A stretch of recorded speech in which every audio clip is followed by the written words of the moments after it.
आप सभी का स्वागत है मेरे YouTube channel BEd classes by Poonam Sharma. इस सेशन के अंदर हम बात करने वाले हैं चाइल्डहुड एंड ग्रोइंग का पेपर 1 के इंपॉर्टेंट क्वेश्चन के साथ साथ आंसर्स भी आज हम डिस्कस करने वाले हैं, क्योंकि कल आपका पेपर 1 का आपका एग्जाम है एमडीयू बीएड फर्स्ट ईयर बच्चों का। ठीक है, आज हमारा जो पहला रिवीजन सेशन है, इसी तरह हम आपको यूनिट 2, 3, 4 के रिवीजन सेशन आपको आज प्रोवाइड करा दिए जाएंगे ताकि आपके प्रिपरेशन में कोई भी कमी ना रहे। ठीक है, इन क्वेश्चन को आपको स्किप नहीं करना है। ठीक है, ये क्वेश्चन आपको ज़रूर करके जाने हैं इस लास्ट मोमेंट पे, ताकि आपको एग्जाम में काफ़ी हेल्प मिल जाएगी। ये क्वेश्चन आपको डेफिनेटली करके जाने हैं। ठीक है, सेशन को स्टार्ट करने से पहले जो बच्चे मेरे चैनल पर नए आए तो जल्दी से चैनल को सब्सक्राइब कर दीजिए, लाइक एंड शेयर कर दीजिए, ताकि आपको बीएड एग्जाम के जितने भी इंपॉर्टेंट अपडेट्स है टाइम पर मिल जाए। और टेलीग्राम चैनल जरूर ज्वाइन कर लेना, क्योंकि वहाँ पे क्लासेस के आपको नोटिफिकेशन प्रोवाइड कराए जाते हैं। ठीक है, तो यूनिट 4 के आज मैं 4 क्वेश्चन लेके आई हूँ। आपको इन क्वेश्चन को डेफिनेटली करके जाना है, इनको बिल्कुल भी स्किप नहीं करना है।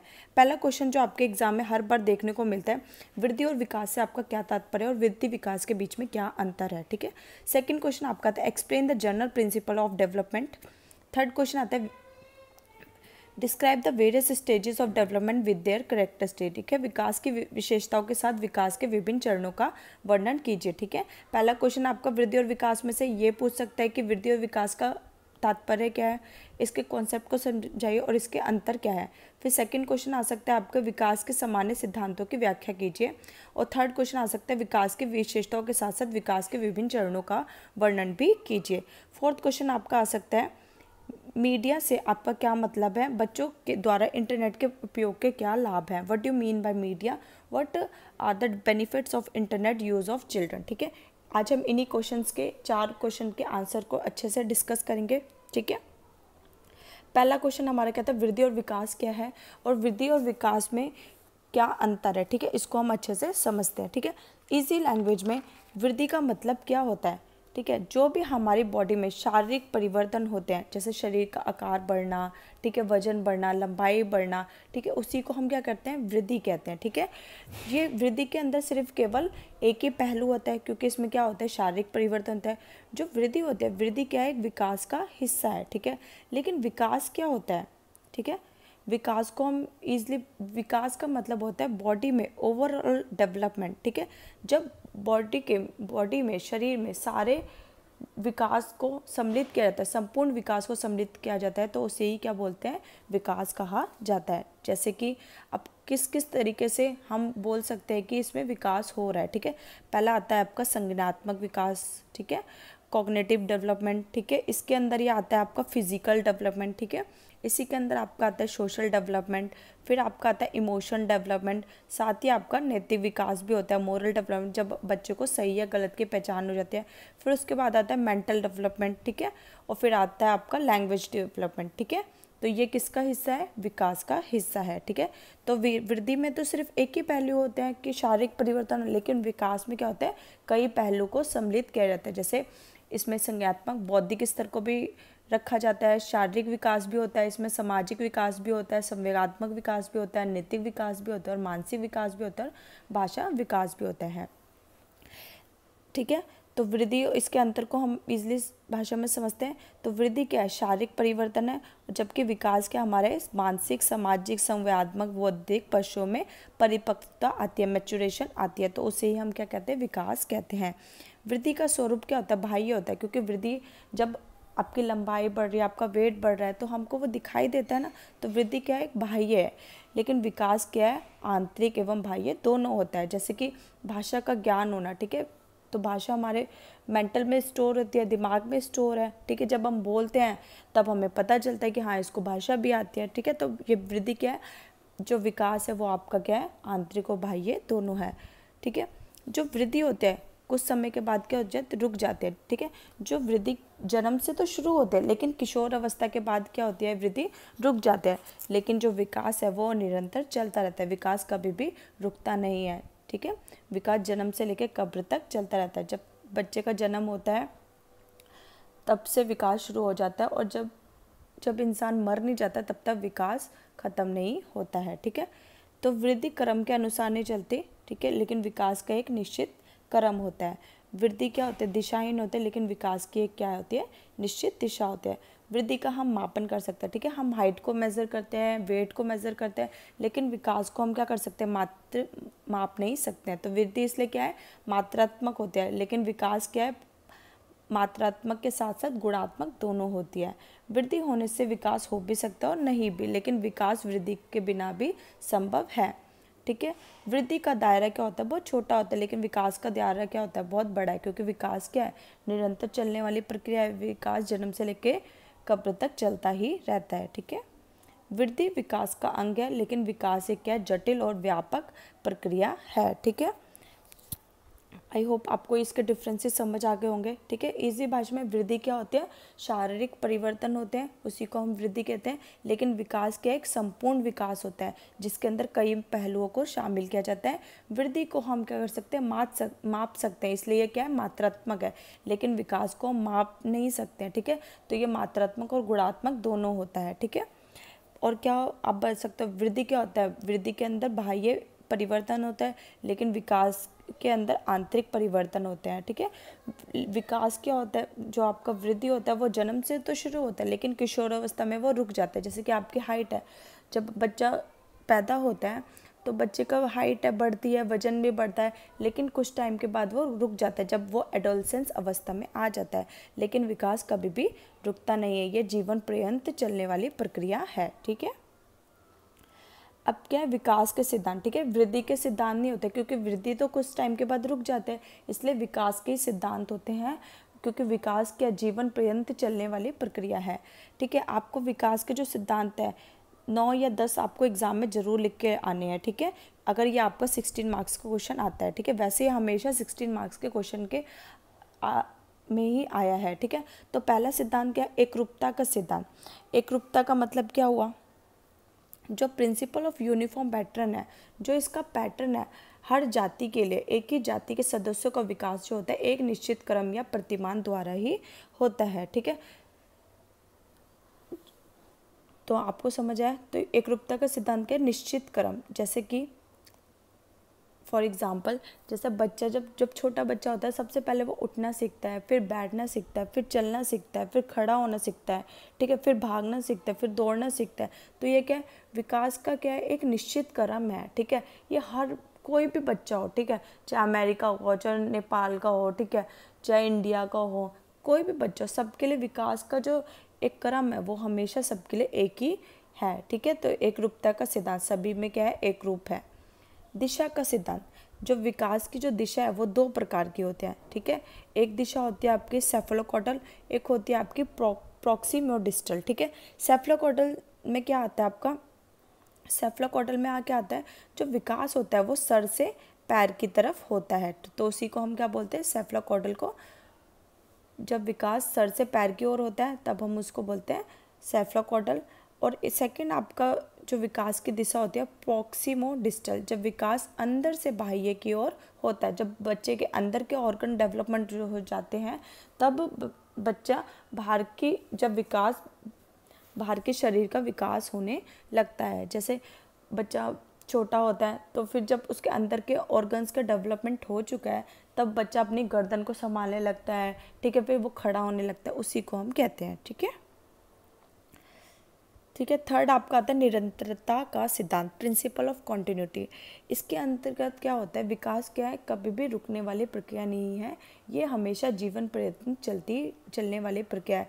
जन्म से कब्र तक चलने वाली प्रक्रिया, ये कभी भी रुकता नहीं है। इसकी गति धीमी या तेज हो सकती है पर यह कभी भी रुकेगा नहीं, ठीक है। अब आपका फोर्थ आपका आता है सामान्य से विशिष्ट की ओर सिद्धांत, ठीक है, principle of general to specific, ठीक है। जो विकास है आपका वो हमेशा सामान्य से विशिष्ट की ओर जाता है, ना कि विशिष्ट से सामान्य की ओर। पहले बच्चा सामान्य गतिविधि करता है, उसके बाद वो विशिष्ट गतिविधियों पर आता है। पहले जब छोटा बच्चा होता है तब वो स्टैंडिंग लाइन सीखता है, 1 2 3 सीखता है, ABCD सीखता है। जैसे जैसे बच्चे की ग्रोथ होती है, विकास होता है, फिर बच्चा कर्सिव राइटिंग भी करने लगता है, स्पेसिफिक एक्टिविटीज़ भी करने लगता है, ठीक है। इसी तरह सेम, पहले बच्चा चलना सीखता है, खड़ा होना सीखता है, फिर एकदम से बच्चा क्या कर रहा है, भागना शुरू कर देता है, उसी को हम क्या बोलते हैं, स्पेसिफिक, ठीक है, जनरल से स्पेसिफिक।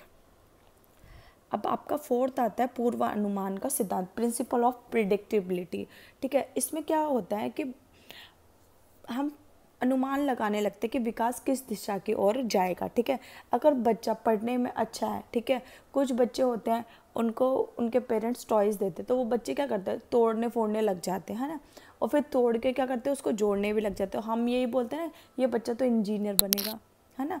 तो हम क्या करते हैं, हम जो पेरेंट्स होते हैं, हम अनुमान लगाने लगते हैं कि बच्चा आगे चल के क्या करेगा। ठीक है, अब एकीकरण का सिद्धांत आपका 6th आता है, एकीकरण का सिद्धांत। इसके अंतर्गत क्या होता है, जब बच्चा छोटा होता है, हमारे घर पे गेस्ट आए हैं, ठीक है, तो वो गेस्ट को जब जा रहे होते हैं तो बच्चा बाय करता है, तो दोनों हाथों का यूज़ करता है। जब बच्चा थोड़ा थोड़ा बड़ा होता है, फिर वो उंगलियों से ही काम चलाता है, उंगलियों से ही बाय कर देता है। उसी को क्या बोलते हैं, एकीकरण का सिद्धांत। अब 7th आता है व्यक्तिगत विभिन्नता का सिद्धांत, प्रिंसिपल ऑफ इंडिविजुअल डिफरेंस। हर एक बच्चा क्या होता है, अनोखा होता है, अलग होता है, कोई भी दो बच्चे समान नहीं होते। अब ये व्यक्तिगत विभिन्नता किस प्रकार हो सकती है, या तो बच्चे का IQ ज़्यादा हो, इंटरेस्ट ज़्यादा हो किसी दूसरे बच्चे के तुलना में, ठीक है, कॉम्प्लेक्शन, किसी का कॉम्प्लेक्शन फेयर है, किसी का डार्क है, किसी बच्चे की पर्सनैलिटी अच्छी है, फिजिक अच्छी है, तो ये इंडिविजुअल डिफरेंस हर बच्चे में पाए जाते हैं। ठीक है, कुछ बच्चे होते हैं जो जल्दी चलना सीख लेते हैं और कुछ बच्चे लेट सीखते हैं, कुछ बच्चे जल्दी बोलते हैं, कुछ बच्चे लेट होते हैं। इसी को हम कहते हैं इंडिविजुअल डिफरेंस। किसी में विकास की जो गति है वो अधिक होती है, किसी में कम होती है। वर्ताकार बनाम रेखीय प्रगति सिद्धांत, इसके अंदर विकास कभी भी एक ही रेखा में नहीं जाता, बल्कि ये कैसे जाता है, स्पाइरल में जाता है। ठीक है, तो विकास की गति कभी धीमी या कभी तेज हो सकती है, पर एक ही रेखा में नहीं होती है। ठीक है, अंत संबंधित सिद्धांत, ठीक है, अंत संबंधित विकास का सिद्धांत, principle of inter relation development. जो विकास होते हैं हमारे, जो विकास के डोमेन्स है वो 4 डोमेन्स है। ठीक है, फिजिकल, कॉग्निटिव, सोशल और इमोशनल। ठीक है, विकास के 4 बहुत ही महत्वपूर्ण डोमेन है। अगर विकास किसी स्तर पे कम होता है तो दूसरा भी एक पर भी इफेक्ट पड़ता है। ठीक है, तो ये क्या है, अंत संबंधित विकास का सिद्धांत होता है। फिर आता है वंशानुक्रम और वातावरण के संयुक्त परिणाम का सिद्धांत। जो विकास होता है वो हेरिडिटी और इन्वायरमेंट का गुणनफल होता है। ठीक है, हेरिडिटी और इन्वायरमेंट को हम इग्नोर नहीं कर सकते, इसके बिना विकास क्या है, संभव नहीं है। ठीक है, जो हेरिडिटी होती है, आनुवंशिक होती है, वो बच्चे के विकास की नींव होती है। ठीक है, इसको हम बिल्कुल भी इग्नोर नहीं कर सकते, ये बहुत ही महत्वपूर्ण होते हैं बच्चे के विकास के लिए। आई होप आपको विकास के सिद्धांत अच्छे से समझ आए होंगे। इसको मैंने डिटेल में अच्छे से समझा रखा है, आप उसको देख लेंगे। ठीक है, इसका मैं PDF डिस्क्रिप्शन बॉक्स और टेलीग्राम चैनल पे ज़रूर डाल दूँगी, और उसका लिंक मैं आपको डिस्क्रिप्शन बॉक्स में प्रोवाइड करा दूँगी। ठीक है, यह मैंने आपको डिटेल में समझा रखा है। अब आपका नेक्स्ट क्वेश्चन था, बाल विकास की विभिन्न अवस्थाएं कौन कौन सी हैं। ठीक है, बाल विकास की वैसे तो आप 4 अवस्थाएं लिखेंगे, लेकिन मैंने आपको 6 अवस्था बता रखी है, आप उसको डिटेल में समझा देंगे। ठीक है, पहली अवस्था आप क्या आती है, जन्म से पूर्व अवस्था, गर्भावस्था, प्रीनेटल, जब बच्चा माँ के पेट में होता है, ठीक है, गर्भ में होता है, तो इसका जो टाइम ड्यूरेशन होता है वो कितना होता है, 40 वीक। अब आता है आपकी शेषवा अवस्था, इन्फेंसी अवस्था। इसके अंतर्गत क्या होता है, इसका जो टाइम पीरियड होता है वो 0 से 2 वर्ष होता है। इसमें बच्चे की जो रैपिड शारीरिक ग्रोथ होती है, ठीक है, वो बहुत तेज़ होती है, जल्दी से हाइट बढ़ती है, वजन भी बढ़ता है। इस अवस्था में बच्चे क्या करते हैं, नकल, कॉपी करने लगते हैं। ठीक है, पेरेंट्स को देख देख के, किसी को भी देख देख के उसकी नकल उतारने लगते हैं। इस अवस्था में बच्चे क्या होते हैं, माता पिता पे निर्भर रहते हैं। इस अवस्था के अंतर्गत बच्चों के रटने की स्मृति, ठीक है, रोट मेमोरी का विकास होता है, और इस अवस्था में बच्चे की नैतिकता की कमी होती है, क्योंकि बच्चे को सही गलत की पहचान नहीं होती है। और इस अवस्था में बच्चे स्वार्थी होते हैं, सेल्फिश होते हैं, कि बच्चे ये सोचते हैं कि जो मुझे अच्छा लगता है वही दूसरे को अच्छा लग रहा है। ठीक है, दूसरों से उनको कोई मतलब नहीं होता है। ठीक है, अब आपकी आती है बाल्य अवस्था। बाल्य अवस्था में 2 अवस्था होती है आपकी। ठीक है, बाल्य अवस्था में आपकी 2 अवस्था होती है, एक आपकी आती है पूर्व अवस्था और एक आपकी आती है उत्तर बाल्य अवस्था। ठीक है, इसको हम डिटेल में समझेंगे, काफ़ी इंपॉर्टेंट अवस्था है ये। पूर्व बाल्य अवस्था के अंतर्गत की जो उम्र होती है वो 6 से 7 ईयर होती है। अर्ली चाइल्डहुड में क्या होता है आपका, सॉरी ये मैंने गलत लिख दिया है, 3 से 6 ईयर होती है। ओके, 3 से 6 या 7 कुछ भी मान लीजिए, ठीक है। तो आप 3 से 6 ईयर ही लिखेंगे इसमें। अर्ली बाल्य अवस्था में, पूर्व बाल्य अवस्था में क्या होता है, बच्चा शारीरिक गतिविधि करने लगता है, ठीक है। इसमें भाषा का डेवलपमेंट बहुत तेज़ी से होता है, ठीक है। भाषा के तीव्र विकास इसके अंदर होता है। इसे टॉय एज भी कहा जाता है। ये स्कूल जाने से पहले की अवस्था है, और ये स्कूल से जाने से पहले, ठीक है, ये प्री गैंग एज भी कहलाती है, क्योंकि बच्चे क्या है, समूह बनाने से पहले की अवस्था। अब उत्तर बाल्य अवस्था में क्या होता है, इसको स्कूल एज भी कहा जाता है, ठीक है। इसमें बच्चा धीरे धीरे लॉजिक भी लगाने लगता है, और इसको गैंग एज भी कहा जाता है। जब बच्चा स्कूल में जाएगा तो समूह तो बनाएगा, उसके फ्रेंड्स तो बनेंगे, और इसमें बच्चा इमेजिनेशन भी करने लगता है। अब नेक्स्ट आपका आता है किशोरावस्था, ठीक है। किशोरावस्था क्या है, सबसे इम्पोर्टेंट अवस्था है, इसको ध्यान से समझिएगा। किशोरावस्था का जो टाइम पीरियड होता है वो कितना होता है, 12 से 18 साल। इसके अंतर्गत क्या होता है, इसे तनाव और तूफान की अवस्था भी कहा जाता है। ये किसने कहा था तनाव और तूफान की अवस्था, स्टैनली हॉल ने, ठीक है। फिर सेकंड, इसमें सेक्स ऑर्गन्स का डेवलपमेंट बहुत तेज़ी से होता है। अनयूजुअल हेयर ग्रोथ होने लगते हैं, जैसे लड़कों की बियर्ड आने लग गई, ठीक है। इसमें इमोशन जो होते हैं संवेगात्मक होते हैं, अनस्टेबल होते हैं, ठीक है, जो हमारे अस्थिर होते हैं।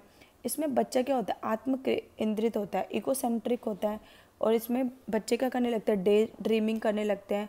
अपनी भूमिका के लिए ये हमेशा कंफ्यूज रहते हैं, ठीक है। बस आपको इतना ही लिखना है। जो जो मैंने आपको इम्पोर्टेंट पॉइंट्स बताए उनको आप अपनी लैंग्वेज में दो में अपने आप एक्सप्लेन कर देंगे तो आपका काफ़ी बड़ा आंसर बन जाएगा, ठीक है। इसका आंसर मैंने ऑलरेडी कर रखा है, तो आप यहाँ से इसको देख लेंगे, ठीक है। फोर्थ अवस्था में हमारा था मीडिया से आप क्या समझते हैं, मीडिया का बालकों तथा किशोर में पड़ने वाले प्रभाव का वर्णन कीजिए, फोर्थ क्वेश्चन, ठीक है। तो मीडिया होता क्या है, ठीक है। अगर आप किसी से भी पूछेंगे मीडिया का मतलब क्या है, ये काफ़ी जनरल टॉपिक है, ठीक है। सबको पता है कि मीडिया होता क्या है, पर लेकिन आपको आंसर कैसे लिखना है वो नहीं पता होता है, ठीक है। तो अगर आप किसी से मीडिया पूछते हैं तो ये क्या है, न्यूज़ चैनल है, सोशल मीडिया है, तो यही आपको बताएंगे कि मीडिया क्या है, एक न्यूज़ चैनल है जो हमें क्या करता है, इन्फॉर्मेशन प्रोवाइड कराता है।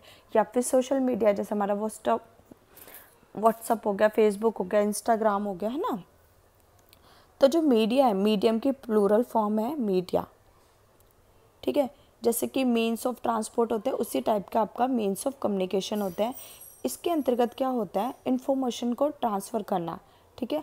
अब मीडिया कितने टाइप के होते हैं आपके, 2 टाइप के मीडिया होते हैं। एक होता है इलेक्ट्रॉनिक मीडिया, एक होता है आपका प्रिंट मीडिया। इलेक्ट्रॉनिक मीडिया के अंतर्गत क्या आता है, टीवी, रेडियो, इंटरनेट, और प्रिंट मीडिया के अंतर्गत आता है आपका न्यूज़पेपर, मैगजीन, ठीक है। इसके अलावा मीडिया काफ़ी यूज़फुल होता है, स्पेशली हम बच्चों के बारे में बात करते हो, हम बच्चों से रिलेटेड क्वेश्चन के आंसर्स को हम डिस्कस करेंगे, ठीक है। तो सबके लिए मीडिया बहुत इंपॉर्टेंट है, ठीक है। तो हम एजुकेशन फील्ड को कॉन्टेक्स्ट में इसको पढ़ेंगे, ठीक है। अगर कभी ऐसा हो हमको कोई टॉपिक समझ नहीं आता तो हम नेट के ऊपर सर्च करने लगते हैं, या यूट्यूब पे हमें सर्च करने लगते हैं। आज से पहले आप मुझे नहीं जानते थे, लेकिन हम यूट्यूब के माध्यम से एक दूसरे से जुड़े हैं और मैं आपको इन्फॉर्मेशन प्रोवाइड करा रही हूँ, ठीक है। तो अब हम देखते हैं कि अपने क्वेश्चन का, अगर ये मीडिया का क्वेश्चन आपके एग्ज़ाम में आता है तो हम इसको कैसे अटैम्प्ट करेंगे, ठीक है। अंग्रेजी भाषा में मीडिया का अर्थ होता है जनसंचार के माध्यम, means of mass communication. Hindi भाषा के लिए इसके संचार शब्द का प्रयोग किया जाता है। इस प्रकार अंग्रेजी भाषा के शब्द मास कम्युनिकेशन के हिंदी रूपांतर में जन संचार शब्द का प्रयोग होता है। इसका अर्थ है जनता या सामूहिक लोगों को सूचना आदि प्रदान करना, ठीक है। इन्फॉर्मेशन को ट्रांसफ़र करना, ठीक है, सूचनाओं का आदान प्रदान करना, उसी को हम क्या कहते हैं, मीडिया कहते हैं। अतः मीडिया शब्द का अर्थ है वे साधन जिसके माध्यम से जनता या सामूहिक लोगों को सूचना आदि प्रदान की जाती है, उसी को हम क्या कहते हैं, मीडिया कहते हैं। जब किसी सूचना, समाचार, विचार आदि को दूर दूर रहने वाले सभी व्यक्तियों तक पहुंचाने के लिए जिस माध्यम का प्रयोग किया जाता है वही क्या कहलाता है, आपका मीडिया कहलाता है। मीडिया 2 प्रकार के होते हैं, एक होता है प्रिंट मीडिया, एक होता है इलेक्ट्रॉनिक मीडिया। प्रिंट मीडिया छपाई के द्वारा सूचनाओं को पहुंचाना, ठीक है, ऐसा माध्यम जिसमें छपाई के द्वारा सूचनाओं को पहुंचाते हैं, जैसे न्यूज़पेपर, मैगजीन, ठीक है। Electronic media TV, radio, mail, telephone, fax and internet, बच्चों तथा किशोरों पर मीडिया का सकारात्मक प्रभाव। ठीक है, जब तक आपको एग्जाम में पॉजिटिव और नेगेटिव दोनों इम्पैक्ट के बारे में नहीं पूछता है तब तक आप नेगेटिव इम्पैक्ट नहीं लिखेंगे, पॉजिटिव हमेशा आपको लिखना है। ठीक है, इंटरनेट। ठीक है, इंटरनेट का आजकल क्या है, बहुत यूज़ हो रहा है। ठीक है, अगर हम किसी चीज़ का हमको नहीं पता होता तो हम इंटरनेट पे सर्च कर लेते हैं। ठीक है, ठीक है, किशोरों पर मीडिया का क्या प्रभाव है। आज किशोरों के लिए इंटरनेट, मोबाइल आदि का प्रयोग एक साधारण और आम बात बन चुकी है। अब क्या है, हर बच्चे के पास मोबाइल फ़ोन अवेलेबल हो गए हैं। क्यों हो गया? क्योंकि कोविड की वजह से बच्चों की ऑनलाइन क्लासेस हो रखे थे। जिन बच्चों के पास भी मोबाइल फ़ोन नहीं थे, अब उन लोगों के पास भी मोबाइल फ़ोन हो गए हैं। ठीक है, अपने पर्सनल। ठीक है, पिछले 5 वर्षों से किशोरों द्वारा फेसबुक जैसे सोशल मीडिया साइट का प्रयोग बहुत तेज़ी से बढ़ा है। किशोर जनसंख्या का एक बड़ा हिस्सा दिन में कई बार सोशल मीडिया साइट को देखता है। उनके अपने सेल फोन है, अतः किशोरों के सामाजिक और संवेदनात्मक विकास पर इंटरनेट और सेल फोन का गहन प्रभाव पड़ना स्वाभाविक है। इसका प्रभाव सकारात्मक और नकारात्मक दोनों तरह से किशोर पर प्रभाव पड़ा है। ठीक है, हम सकारात्मक प्रभाव को ही आज हम देखेंगे क्योंकि हमसे सकारात्मक प्रभाव के बारे में ही पूछा गया है। बहुत से सामाजिक क्रियाकलाप एवं आवश्यकता ऐसी होती है जिसे किशोर सोशल मीडिया के माध्यम से पूरा कर लेते हैं। साथ ही सोशल मीडिया उसे स्वयं को समझने, समुदाय एवं समाज को समझने, विश्व को समझने में भी सार्थक भूमिका निभाती है। सोशल मीडिया के किशोर पर पड़ने वाले सकारात्मक प्रभाव निम्नलिखित हो सकते हैं। पहला प्रभाव, विचारों को व्यापक स्तर पर आदान प्रदान होना। ठीक है, अब जैसे सोशल मीडिया है, फेसबुक है, व्हाट्सएप है, इंस्टाग्राम है। ठीक है, यहाँ पे हर कंट्री के हर अलग अलग जगह के लोग क्या होते हैं इसके अंदर होते हैं, तो वो अपने विचारों का क्या करते हैं, आदान प्रदान करते हैं और हम नई चीज़ें सीखते हैं। दूर रहते हुए भी हम अपने परिवार एवं मित्रों से संपर्क बनाए रखते हैं। ठीक है, किसके थ्रू? मीडिया के थ्रू। ठीक है, आजकल तो व्हाट्सएप है, फेसबुक है। ठीक है, इनके माध्यम से हम एक दूसरे से कनेक्टेड रहते हैं, मित्र मंडली बना लेते हैं हम। ठीक है, व्हाट्सएप ग्रुप बन गया, फेसबुक ग्रुप बन गया। सामुदायिक कार्यों में अपनी प्रतिभागिता सुनिश्चित करना, राजनीतिक एवं लोकहित कार्यों में भी भाग लेना, सृजनात्मक के व्यक्तिगत एवं सामूहिक स्तर पर अपनी रचनात्मक में वृद्धि करना। ठीक है, अब जैसे हमें कोई चीज़ कर रहे हैं वो हमको थोड़ी बहुत पता है, लेकिन हम इंटरनेट, यूट्यूब के माध्यम से उस चीज़ को सीख लेते हैं। अगर नहीं कुछ समझ आया तो हम सर्च कर लेते हैं, तो हमारी क्रिएटिविटी भी बढ़ती है। मीडिया के विस्तृत ज्ञान जैसे ब्लॉग आदि के माध्यम से ज्ञान का विस्तार होता है। सामाजिक संरचना के बारे में विस्तृत जानकारी प्राप्त कर हम उसमें अपेक्षित दृष्टि से सहयोग के लिए प्रेरित होते हैं। ऑनलाइन संबंधों को विभिन्न आयाम प्रदान करना, वैश्विक समस्याओं के बारे में विस्तृत जानकारी प्राप्त करना। ठीक है, न्यूज़ चैनल के माध्यम से स्वास्थ्य संबंधी विभिन्न जानकारी ऑनलाइन के माध्यम से प्राप्त करना। ठीक है, दूरवर्ती इलाकों के बारे में जानकारी, अपनी जिज्ञासा शांत करना। ठीक है, जहाँ पे हम रह नहीं सकते, ठीक है, जहाँ पे हम जा नहीं सकते तो हम सिर्फ इंफॉर्मेशन कलेक्ट कर लेते हैं। ठीक है, गूगल के थ्रू, यूट्यूब के थ्रू, इंटरनेट का प्रयोग कर हम अधिकतम अवसरों में वृद्धि करना। ठीक है, आजकल ऑनलाइन क्लासेस भी चलने लगी हैं। ठीक है, यूट्यूब पे भी पढ़ाने लगे हैं, तो क्या अधिकतम के अवसरों में क्या हो गया, वृद्धि हो गई है। बच्चों की लर्निंग क्या हो गई, काफ़ी ईजी हो गई है। तो इंटरनेट का काफ़ी सकारात्मक प्रभाव पड़ा है बच्चों पे। आई होप आपको सेशन पसंद आया होगा। सेशन पसंद आता हो please like, subscribe and share ज़रूर किया कीजिए। इसके बाद आज हमारी पहली रिवीजन क्लास थी। इसके बाद थोड़ी देर बाद आपको रिवीजन 2, 3, 4 क्लासेस आपको प्रोवाइड कराई जाएगी। यूनिट 1 हमारी कंप्लीट हो गई, 2, 3, 4। ठीक है, तो जल्दी से चैनल को सब्सक्राइब कर लीजिए ताकि आपको इम्पोर्टेंट अपडेट्स मिल सके। आज का सेशन हम यहीं ख़त्म करते हैं। Thanks for watching.